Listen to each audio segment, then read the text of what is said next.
and welcome back to Times Square today, where I've got a great guest for you. I've got a holistic life coach and intimacy expert, and she's known as Queen Jackie. Welcome to the show.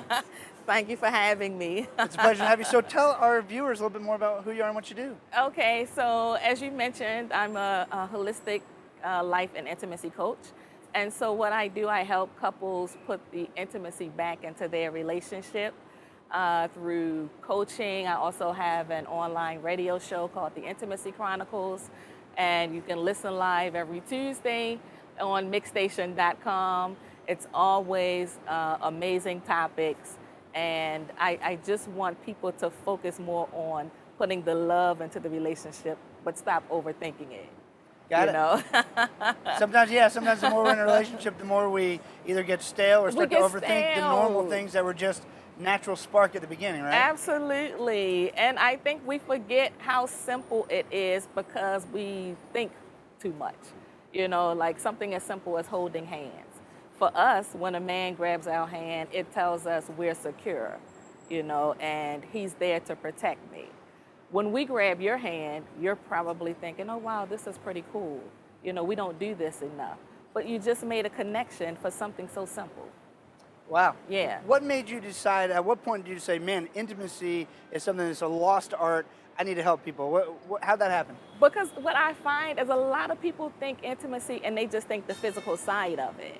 I want you to focus on the bigger picture of intimacy where you're walking in the park holding hands, or you're just maybe reading a story to one another. And something as simple as touch. You touch your partner's shoulders. That's a shared connection that we're missing, because a lot of times we're touching our electronic devices more than we're touching each other. So I wanted to educate the community and bring some love back into this world.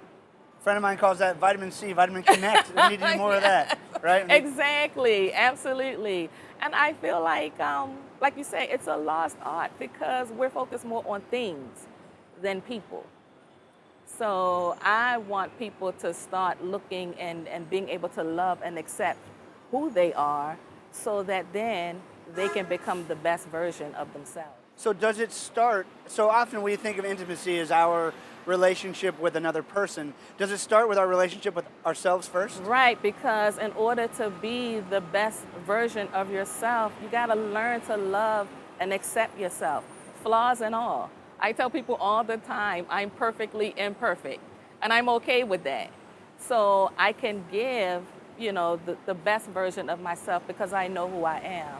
And I think a lot of times we're so down on ourselves that we tend to not open ourselves fully to the next person we're in a relationship with. That statement has two parts to it. I want to focus on it for a second. I'm perfectly imperfect, just being able to state that, but maybe even more importantly with that, and I'm okay with that. And I'm okay with that, absolutely. And that's it. That's the acceptance, being okay with who you are.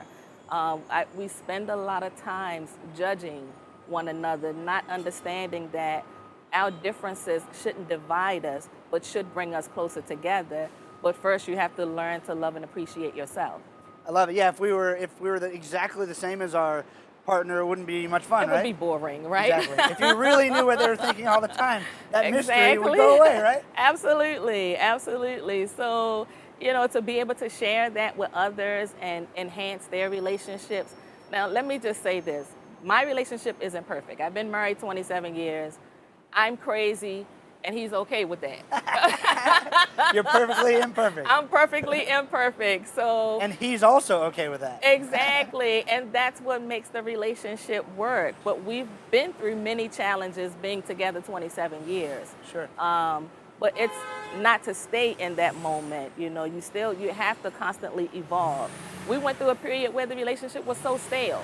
Yeah. And I said, listen, I cannot continue like this, because I felt like I was drowning inside and I didn't want to stay there. And then I wondered the effect of that feeling for me, what was I doing to him? Right. So it's taking ownership of the mess that you put into the relationship, taking ownership and then turning it around for better results, not to stay in that moment. I love that. I normally ask a different question, but I'm going to frame it a little bit differently for you. If you were starting in day one of your relationship you're in now, what do you wish you knew then that you know now? I wish that I would have taken the ego out in the very beginning.